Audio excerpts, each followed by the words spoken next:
Hi friends.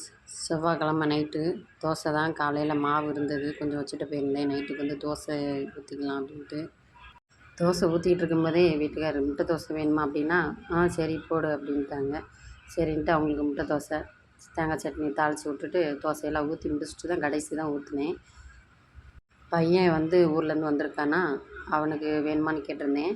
இல்லைம்மா எனக்கு வேண்டாம் அப்படின்னு சொல்லிட்டான். சரின்னு சொல்லிவிட்டு அவருக்கு மட்டும் முட்டை தோசை ஊற்றிட்டு எனக்கு ஆஃப் ஆயில் மாதிரி போட்டுக்கிட்டேன் தனியாக. ஏன்னா எனக்கு சாப்பாடு வந்து இருந்தது, காலையில் பண்ண சாப்பாடு கொஞ்சம் பீட்ரூட்டு கொஞ்சம் இருந்தது. அதனால் அதை வச்சு என்ன சாப்பிட்டுக்கிறோன்ட்டு 2 பேர்த்துக்கு, அப்பாவுக்கு மகனுக்கு மட்டும் தோசை ரெடி பண்ணி கொடுத்துருந்தேன்.